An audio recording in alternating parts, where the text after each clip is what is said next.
강단에 여러 가지 것들로 아름답게 꾸며진 것을 보니 모두가 다 추수감사주일이구나 다 아시죠? 네. 2021년 추수감사주일 예배를 드리게 하신 우리 하나님을 찬양합니다. 아멘. 우리 성도님들께서는 이런 추수감사주일을 맞을 때면 언뜻 떠오르는 생각들, 어떤 것들이 생각납니까? 저의 경우에 농부, 수고, 인내, 열매, 추수, 감사, 기쁨, 나눔, 소박한 행복감 등등 추수감사주의에 이런 것들이 생각나고 연상이 됩니다. 이런 여러 소재들을 한 폭의 그림에 담는다면 어떤 그림을 그릴 수 있을까요? 이 말씀을 준비하며 두 그림을 묵상했습니다. 한편은 지금 보고 계시는 이 그림, 1857년 어느 가을날 장 프랑스와 밀레라는 화가가 마을을 거닐고 있는데 이삭을 줍는 세 여인을 봅니다. 그래서 그 그림을 그렸습니다. 이름하여 이삭 줍는 여인들, 1857년 작품입니다. 허름한 옷을 입고 허리 한번 제대로 펴지지 못한 채 땅바닥에 떨어져 있는 이삭을 줍고 있습니다. 아마도 탐스럽게 익은 이 곡식들은 이미 농장주가 다 걷어갔을 것이고 이 아낙네들은 그저 비인들판에 떨어져 있는 그 남은 이삭 조각들을, 자잘한 이삭들을 줍습니다. 그렇게 해서 그해 겨울 나야지 하는 마음을 가지고 이삭을 줍습니다. 이 여인들의 모습에서 참 지극히 어려운 인생살이, 지난한 인생살이를 견디는 생의 의지를, 그리고 무한한 사랑의 헌신을 봅니다. 밀레의 눈에 비친 이 이삭 줍는 여인들, 이들은 가을의 사색과 낭만에 취한 그런 분들이 아닙니다. 어떻게 하면 혹독한 겨울을 날 것인가, 그 가족들을 위한 사랑의 노동을 지금 마다 않고 있는 겁니다. 비록 떨어진 나달들을 줍는 이 여인들이지만 가난한 인생, 그들이 삶의 그림자를 비껴갈 수 없는 그런 삶의 실제이겠지만 그래도 시어머니 나오미의 믿음을 따라서 모압에서부터 이스라엘 베들레헴 쪽으로 따라와 그러면서도 이삭을 주어 시어머니를 복양하며 생계를 이어가는 믿음의 여인 룻, 그 룻을 보듬으시는 하나님의 자비로운 은총을 느낍니다. 또 한 번 보는 이 그림은 러시아 화가 카즈미르 세베르노비치 말레비치라는 화가의 그림인데요. 밀레가 그린 이삭 줍는 여인들로부터 55년 뒤 1912년 이 이삭 줍는 여인들이라는 그림이 작품이 탄생했습니다. 1912년 어느 가을날 말레비치 역시 농가를 산책하다가 수확에 열중하는 한 노동자를 봅니다. 그래서 그거를 화폭에 담았는데 추수하는 사람이라는 제목으로 세간에 알려집니다.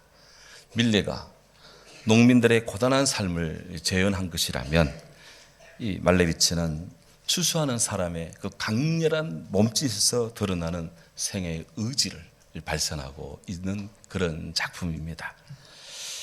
밀레 이삭 줍는 여인들이나 이 말레비치의 이 추수하는 사람은 무엇보다도 일을 해야 하고 그렇게 해서 일을 해야만 먹고 사는 일반 사람들의 그 어려운 삶의 모습을 여실히 드러내주고 있습니다. 밀 한 톨이라도 놓치지 않고 열심히 추수하는 이 여인의 수고를 통해서 아마도 그의 가족들, 그의 모든 사람들이, 식솔들이 다 추운 겨울 이겨내고 또 풍요로운 내일을 꿈꾸며 그렇게 살 것입니다. 우리가 어찌 이런 고생을 감내하며 추수하는 사람들의 그 땀방울, 그 땀방울에 담긴 사랑의 수고를 어찌 우리가 외면하고 고개를 젖힌 채 감사를 논할 수 있겠습니까? 하나님의 은혜는 물론이고 우리 어머니 아버지들께서도 저런 수고를 해 주셨습니다. 그런 사랑의 수고와 격려를 아끼지 않았습니다. 그리고 우리를 위해 기도해 주셨습니다. 산고를 겪는 기도였습니다. 그 결과 오늘 우리들이 이만큼 살고 있고 우리나라가 이만큼 발전해서 이렇게 살아가고 있는 줄로 믿습니다. 공자께서 싫어했던 인간상이 있대요. 첫째, 타인의 실패를 기뻐하는 자. 두 번째, 윗사람을 헐뜯는 자 앞에서 맞장구 치고 돌아서는 뒤에서 욕하는 자. 세 번째, 용기는 있는데 예의가 없는 자. 네 번째, 은혜를 원수로 갚는 자. 달리하면 감사할 줄 모르는 자. 이런 부류를 공자께서는 싫어하셨답니다. 그 중에서도 감사할 줄 모르는 자를 공자님은 가장 싫어했대요. 실로 감사는 인간이기 때문입니다. 역으로 감사하지 않으면 사람도 아니라는 거예요. 감사는 우리 인간으로 하여금 인간되게 하는 궁극적인 보편 가치입니다. 마틴 루터께서 이렇게 외쳤습니다. 나에게는 맹견 3마리가 있다. 하나는 감사하지 않는 것, 또 하나는 허영, 질투. 이 3마리 개에게 물린 사람은 아주 비참하게 형편없이 뜯기고 말 것이다. 우리 각자에게는 이런 것들이 우리 안에 도사리고 있어요. 이런 것들이 제어되지 않고 이런 것들이 다스리지 않으면 그 삶에 화가 미친다는 것입니다. 시는 시처럼 회화는 회화처럼 시와 그림을 구분하면서 소위 독일 문화, 독일 연극을 근대화시키는데 앞장섰다고 평가받는 레싱이라는 분이 계십니다. 이분이 이런 명언을 남겼습니다. 하늘을 향한 감사의 생각은 기도 그 자체이다. 우리가 하늘을 향해서 감사하는 생각을 하는 것은 구구절절히 기도가 없어도 그거는 기도하는 것이다. 이런 말입니다. 설교가의 왕자라고 일컫는 영국의 찰스 스펄전 목사님. 그분은 이런 말씀을 자주 했답니다. 감사는 경건한 심령들이 하나님의 인도하심과 은총의 꽃으로부터 딸 수 있는 생명의 꿀이다. 꿀. 여기도 꿀이 2병 와 있는데 생명의 꿀이다. 하나님의 은총 그리고 하나님의 인도하심 그 아래서 바로 우리가 따서 맞고 마시는 달콤한 에너지를 주는 기쁨을 주는 꿀이 바로 감사라는 것입니다. 이 감사하면 하늘로부터의 꿀이 내려오는 거예요. 영국 속담에 감사는 과거에 주어지는 덕행이라기보다는 미래를 살찌우기에는 행위다. 그렇게 영국 격언이 있는데 상당히 일리가 있습니다. 스마트한 성공들, 죽으라 일만 하는 사람은 절대 모르는 책 제목이 이렇습니다. 이런 책이 있는데 그 저자 마틴 베레가드라는 분은 성공한 사람이 행복할 확률보다도 행복한 사람이 성공할 확률이 높다. 그런 대전제를 밝힙니다. 성공한 사람이 행복하기보다도 행복한 사람이 성공할 확률이 높다는 것입니다. 그러면서 이 저자 마틴 베레가드는 한 예를 드는데요. 세계 최대 유통업체를 일군 유통업체인 월마트, 이 월마트의 창시자. 그래서 돈이 얼마나 많은지 미국 시애틀시를 다 사고도 남을 만큼의 돈을 번 샘 월턴의 예를 듭니다. 샘 월턴이 마지막으로 남긴 말은 나는 인생을 잘못 살았어. 나는 인생을 잘못 살았어. 이게 그분의 마지막 말이었답니다. 이 월마트라는 것이 어느 정도 크냐. 시골에 세워져 있는 월마트라 할지라도 가보면 그 규모가요. 우리 안동에 있는 홈플러스와 이 마트를 합친 것 같은 크기가 월마트입니다. 그런 것들이 웬만한 동네마다 다 있습니다. 대단합니다. 그런 월마트를 세운 창업자의 마지막 말이 나는 인생을 잘못 살았어. 잘못 알았어. 그럼 뭘 잘못 알았다는 것이냐? 샘 월턴은 월마트를 만들고 키우느라 밤낮으로 24시간을 쪼개며 살았습니다. 그러다 보니 그의 자녀들의 일상이 어떻는지 별 관심이 없었습니다. 그들의 자녀들의 아들, 딸들, 손자들의 이름 반도 못 외웠답니다. 그리고는 죽음에 이르렀어요. 야, 내가 인생을 잘못 알았구나. 뒤늦은 후회를 했습니다. 하지만 때늦은 것이었습니다. 오늘 우리들이 이 샘 월턴 같은 그렇게 인생을 지금 살아가고 있는 것은 아닌지, 행복하니까 감사한 것이 아니라 감사하니까 행복해지고, 행복하니까 성공해서 행복한 것이 아니라 행복하니까 성공한다는데, 오늘 우리는 지금 어떻게 살고 있는지, 내 삶에 깔려 있고 지금 이 뒤로 있는 것들은 감사하느냐 불평이냐, 어느 것들이 지금 내 삶의 주위에 지금 덮여져 있습니까? 우리가 원망이나 어떤 불평하며 사는 것은요, 길거리에 돌멩이처럼 눈에 잘 띕니다. 하지만 감사라는 것은 땅에 묻힌 보배를 캐내는 것처럼, 적어도 고구마, 감자 캘 때처럼 땅을 파낼 때 감사가 발견이 됩니다. 불평은 그냥 땅바닥에 널린 것들이 불평의 일들입니다. 하지만 감사는 감사할 것들을 찾아야, 감사거리를 찾아야 감사가 보배처럼 솟아나오고 있습니다. 우리가 하나님의 은혜를 사모하는데요, 하나님의 은혜를 받는 지름길, 감사하는 것입니다.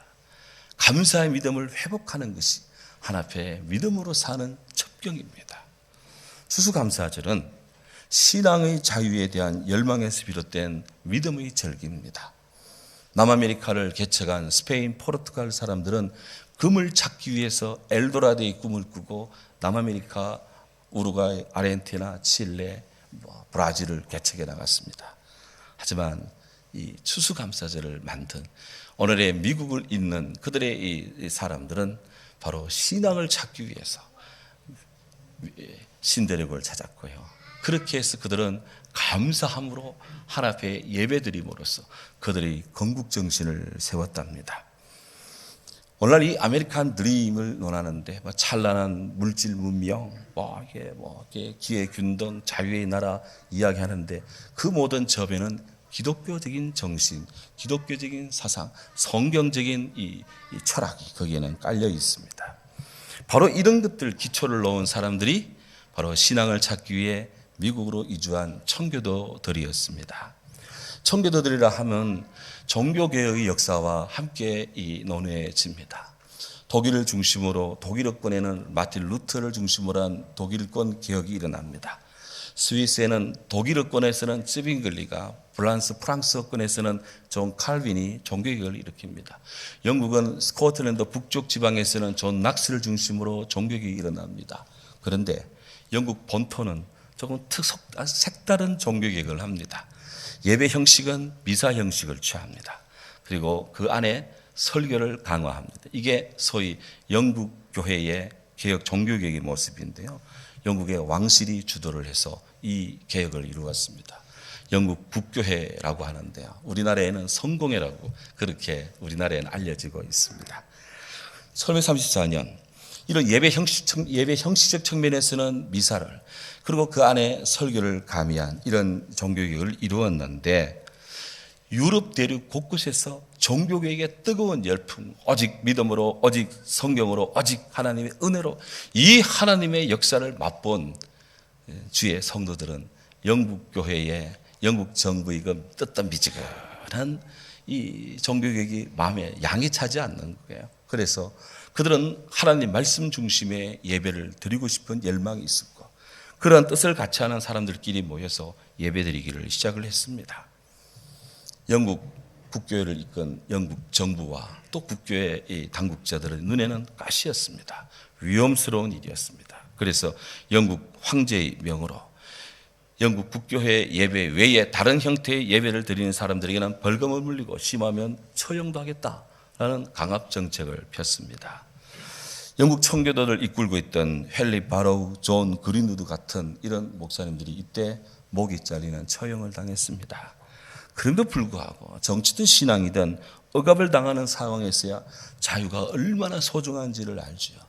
영국 땅에서는 도저히 성경적 믿음, 종교개혁적 뜨거운 열기의 신앙을 갖기에는 상당히 어렵다는 걸 느낀 이 일단의 청교도 그룹이 네덜란드로 건너갔습니다.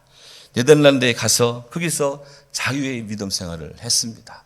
신앙생활은 자유롭게 할 수 있었지만 네덜란드의 언어가 다릅니다. 네덜란드는 네덜란드 언어를 씁니다. 영국 영어하고 말이 달라요. 그리고 풍습 문화가 조금씩 다릅니다.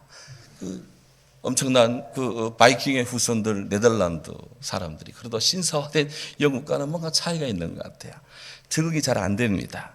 그리고 그들의 자녀들이 영국이 기사도 신사도 정신을 상실하고 네덜란드의 세속적 풍습에 휩쓸리는 것 같아요.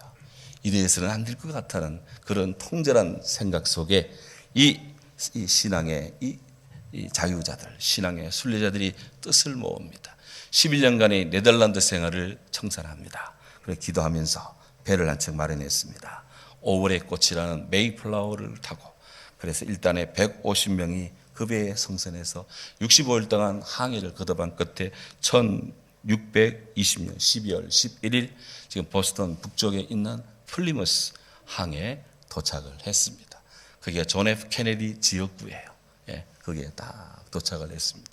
지금 그곳에는 메이플라워 1호는 바다에 침몰한 상태고 2호가 거기에 전시가 되어 있습니다. 150명이 그곳에 정착을 해서 바다에 150명이 출발했는데 해변가에 도착할 때는 미국 땅에 도착할 때는 102명이 생존했습니다. 그의 겨울을 지나면서 44명이 다 죽고 또 얼마 남지 않은 사람들이 인디안들의 도움을 받으며 춘궁기를 지나고 봄에 씨를 뿌리고 가을에 곡식을 거둡니다. 얼마나 감사합니까? 하나님 앞에 감사 예배를 드리기로 결의하고 그들이 인디안들을 초청해서 함께 예배를 드립니다. 먹을 고기가 별로 없습니다. 그래서 그들은 주위에 널려있는 칠면조를 사냥해서 칠면조 파티를 했습니다. 이렇게 해서 첫 번째 추수 감사주일 예배가 엄수되었습니다. 그것이 1621년입니다. 바로 우리가 오늘 지금 드리고 있는 이 추수감사주일 예배는 바로 이런 신앙의 자유, 믿음을 지키고 또 사랑하기 위한 하나님을 사랑하는 그런 성도들의 신앙의 절기, 영혼의 절기가 바로 추수감사주일이다 하는 거예요. 사실 저는 몇 번 이렇게 말씀도 드리고 또 새벽기도 때 기도 부탁도 했지만 이 위드 코로나 상황을 맞아서 참 기분도 좋고 해서 우리 성도님들 1년, 2년 동안 코로나 가운데 예배생활 잘해서 고맙다고 교회에서 돼지 바베큐 한번 하려고 그랬습니다. 그런데 다시 위드 코로나지만 여러 군데서 막 벌집 쑤신 듯이 일어난다 해서 방역당국에서 제발 좀 참아달라고 간신의 협박에 막 위협같이 이렇게 문자가 막 들어와가지고 장로교 상회에서 그건 조금 뒤로 미루고 그래서 오늘 추수감사주일 이렇게 감사 위문 봉투를 감사 봉투를 다 준비를 했는데 답수시면서 성도의 교제 마음껏 나눠주시기를 바랍니다. 오늘 우리는 성경에서 데살로니가 전서 후서에 각각 한 절 말씀을 읽었습니다. 원래 6절을 읽어야 되는데 시간 관계상 2절을 읽었습니다. 다름 아닌 사도 바울의 데살로니가 보내는 편지 에세이 감사입니다. 성경에서 만나는 사도 바울은 감사의 사람입니다. 신약 성경에서 이 감사라는 유카리스테오 감사합니다 라는 이 표현의 70%는 사도 바울이 편지에서 발견이 됩니다. 그러니 신약 성경의 3분의 2는 바로 바울이 이 고백이라 해도 과언이 아니에요. 마치 사도 바울은 손흥민 선수가 패스를 받으면 그냥 즉각적으로 골을 성공시키는 그런 특유의 결정력, 감각처럼 사도 바울은 감사를 자극하는 그 어떤 순간에도 타임 놓치지 않고 바로 하나님께 감사하는 것을 발견합니다. 바로 오늘 데살로니가 전서 후서에 나타난 6가지 이 6개의 6구절의 말씀을 우리가 주목합니다. 첫 번째, 데살로니가전서 1장 2절 오늘 우리가 보았습니다. 우리가 너희 모두로 말미암아 항상 하나님께 감사하며 기도할 때 너희를 기억함은. 사도 바울은 13권의 편지를 썼는데요. 13권의 편지가 다 성경에 다 들어와 있습니다. 이 신약 성경 13권이 이 사도 바울이 이 책 중에 갈라디아서를 제외하고 나머지 12권의 책은 다 감사로 거의 책이 시작이 됩니다. 13분의 12가 감사로 시작되는 거예요. 바울은 어느 교회 공동체에 편지하고 인사를 할 때 늘 감사함으로 시작을 합니다. 동시에 그의 편지를 받는 그 교회 성도들을 위해서 하나님 앞에 감사의 기도를 드립니다. 하나님께 감사하며 감사의 고백으로 기도를 함으로 어떤 말씀을 시작한다 이게요. 또한 여기서 보면 이 바울의 감사의 독특한 어떤 특징 내지 패러다임을 발견하는데요. 항상 하나님께 감사하며 그랬어요. We always thank God for all of you.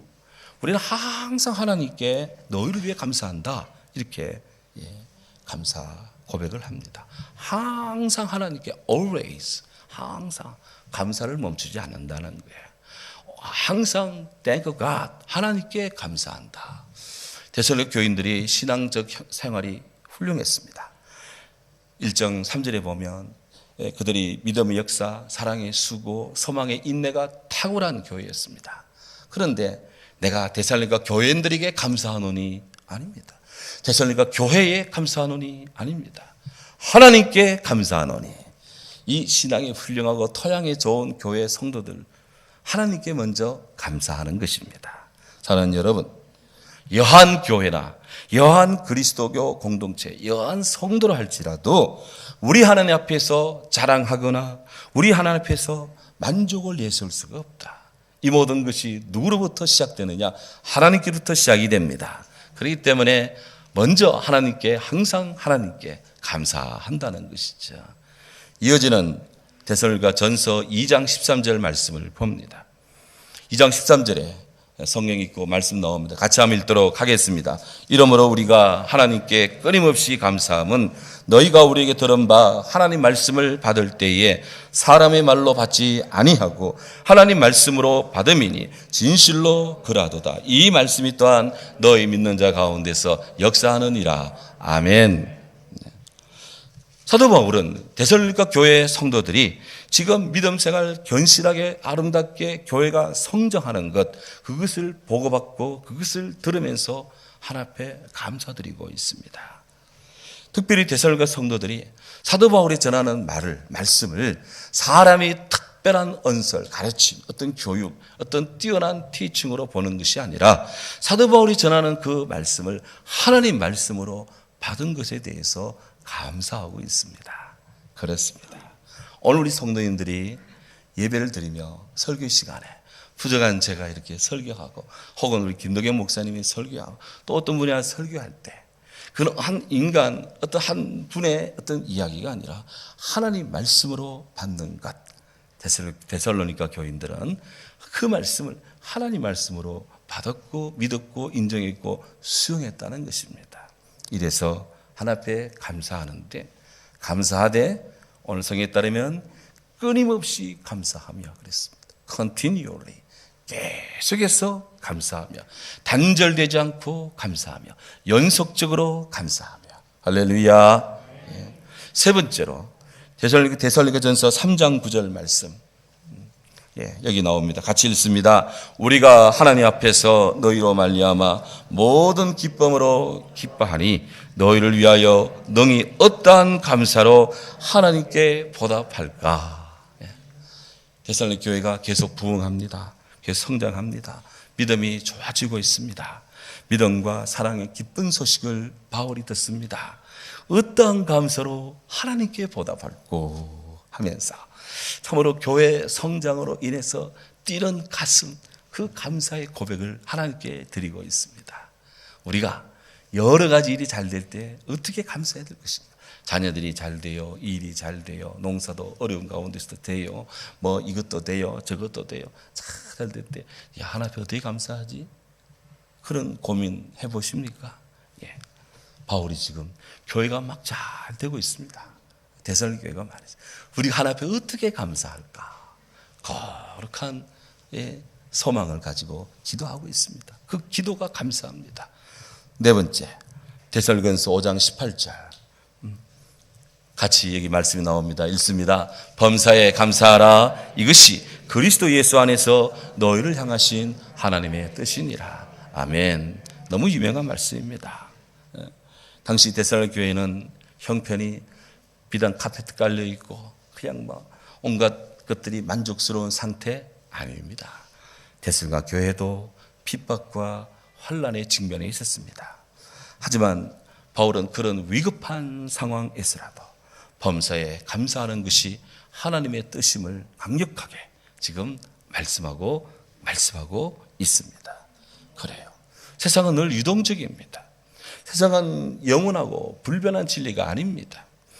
믿음으로 사는 성도는 바로 이렇게 흔들리는 세상을 바라보며 여기에 초점 맞추고 살아가는 그런 성도가 아닙니다. 성도는 눈을 들어야 됩니다. 성도는 비가 내리고 창수가 나고 바람이 불어 그 집에 부딪히되 무너지지 아니하나니 이는 그 주초를 반석에 놓은 연고라.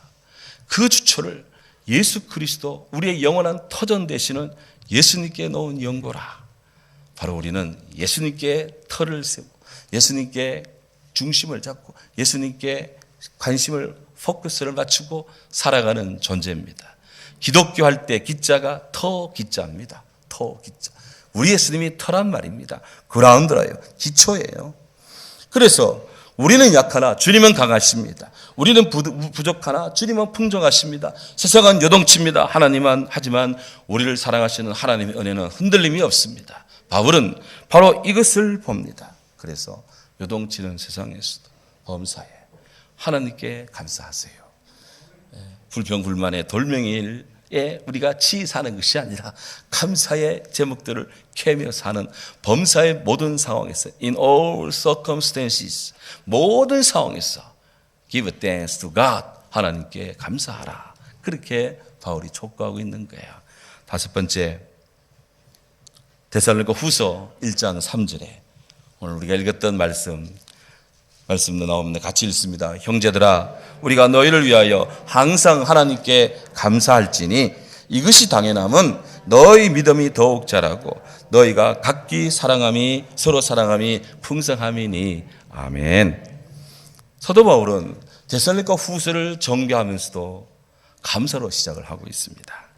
형제들아 우리가 너희를 위하여 항상 하나님께 감사할지니 항상 always 항상 감사를 멈추지 않고 있습니다. 항상 기뻐하라 쉬지 말고 기도하라 범사에 감사하라 라고 하는 데살로니가전서 5장 16절부터 18절의 말씀을 데살로니가 후서에서도 실천하고 있습니다. 왜? 이것이 하나님의 뜻이기 때문입니다. 마지막 여섯 번째 데살로니가 후서 2장 13절 말씀이 나옵니다. 같이 읽습니다. 주께서 사랑하시는 형제들아 우리가 항상 너희에 관하여 마땅히 하나님께 감사할 것은 하나님이 처음부터 너희를 택하사 성령의 거룩하게 하심과 진리를 믿음으로 구원을 받게 하심이니 아멘. 바울은 데살로니가 교인들이 구원을 받음에 감사하고 있습니다. 구원은 내가 씨를 뿌리고 내가 꽃갱이질하고 밭을 갈고 논을 갈고 트랙터 고쳐서 되어지는 일이 아닙니다. 구원은 첫째는 성부 하나님의 은혜, 둘째는 예수 그리스도 십자가 사랑의 은혜, 셋째는 성령 하나님의 은혜. 인간의 말을 하다 보니 첫째, 둘째, 셋째를 따르지만 삼위일체적인 하나님의 통일의 이 통섭의 은혜에 의해서 우리가 하나님의 섭리와 예수님 십자가의 사랑과 성령의 은총으로 우리가 그 앞에 믿음으로 그렇게 주님 앞에서 구원을 받습니다. 여러분 삼일체 하나님 크신 사랑 나 같은 죄인 살리기 위해서 예수님 십자가에 죽으시고 부활하신 그 사랑 그 은혜의 사랑 이 구원의 사랑이 얼마나 커서 이 같은 죄인이 거룩한 주의 백성 되게 하시는 하나님의 구원에 현실되게 하시는데 우리가 어찌 감사하지 않을 수가 있겠습니까? 시편 기자 136편 23절 26절에서 이렇게 고백합니다. 우리를 비천한 가운데서도 기억해 주신 이에게 감사하라. 그 인자하심이 영원합니다. 비천한 상황에서도 하나님 우리를 기억하고 있다. 이것이 우리의 감사할 이유입니다. 모든 육체에게 먹을 것을 주신 하나님께 감사하라. 그 인자하심이 영원함이로다. 하늘의 하나님께 감사하라. 그 인자하심이 영원함이로다. 범사에 감사하라. 이것이 그리스도 예수 안에서 너희를 향하신 하나님의 뜻이니라. 아멘. 우리 모두 코로나 팬데믹 그 태풍 속에서도 하나님의 은혜 아래서 뿌리고 애쓰고 수고하고 기도한 것들이 그래도 이만한 열매를 거두고 이만큼 성취하고 이만큼 견뎌내고 이만큼 극복하고 여기까지 이르게 하시는 하나님의 은혜가 정말 귀하고 귀하십니다. 이제 위드 코로나 시대, 이것이 끝나고 또 코로나 이후 포스트 코로나 시대, 평안한 시대, 어느 시대든지 사도 바울처럼 감사하며 삽시다. 이 감사의 대상 핵심인 우리 하나님께 감사의 주 내용이 신앙적이고 교회와 함께하는 이 감사가 우리 생활의 대부분이 되기를 구합니다. 우리들의 많은 이야기들 중에 감사로 가득 차기를 구합니다. 감사는 우리에게 주신 하나님의 축복이요, 감사는 하나님의 명령입니다. 오늘 2021년 추수감사주일에 하나님의 사랑이 크고 귀하게 역사하시기를 주의 이름으로 축복합니다. 아멘. 사랑의